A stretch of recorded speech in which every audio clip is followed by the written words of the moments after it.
Good morning, good morning, good morning. Hello mga kakambal, kumusta kayo? Eto na naman po kami, ang kusinerang kambal at handa na namang ipagluto kayo. Another first. Yes, sa kauna-unahang pagkakataon guys, magluluto kami ng reseping ito. Watch it out! Correct. Subukan natin magluto ng bok choy. Meron na tayong pork liempo, pork liver, at lalagyan natin guys ng lapay.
Handa na guys ang ating mga panggisa.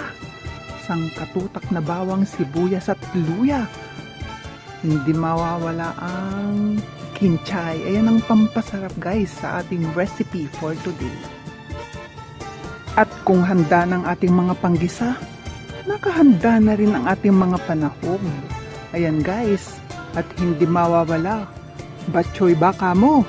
Yes, hindi mawawala yung dugo guys. Huwag kalimutan, bago hiwain, naku, ilaga muna sa asin at paminta, gaya ng aking ginawa.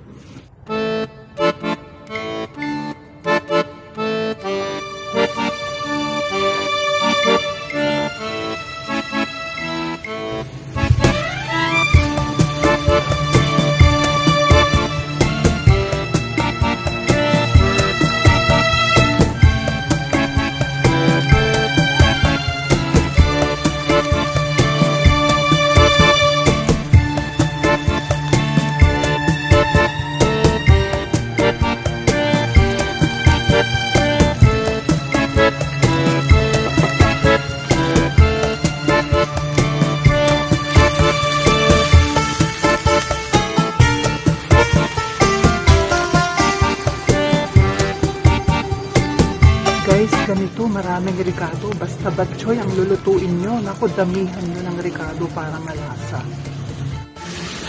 Sa mga sahog, unahin natin yung liempo guys para magmantika. Tapos haluan na ng paminta.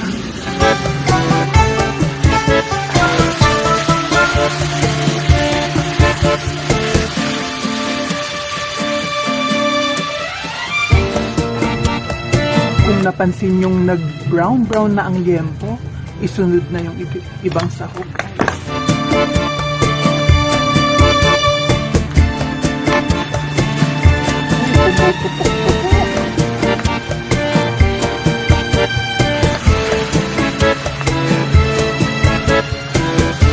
Mamaya ilipat natin sa malaking pot kasi maglalagay tayo ng sabaw. Dito lang natin lutuin ng maayos ang mga sahog guys. Hinalo ko na rin pala yung kinchay. Yan, para magkalasa.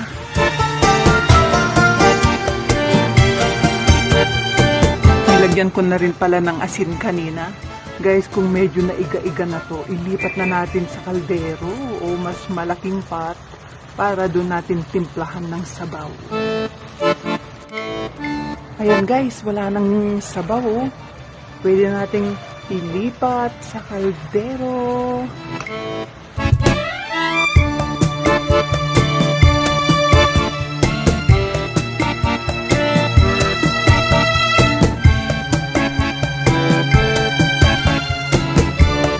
Ayan guys, oh, kulong-kulo na. Pwede na natin ilagay ang miswa.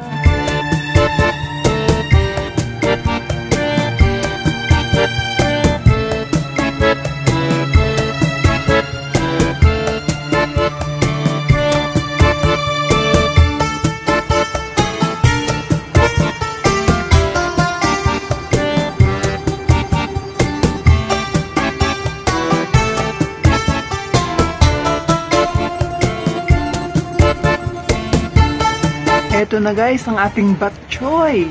Sabi nila nakaka-uric acid daw. I know, ganun nga.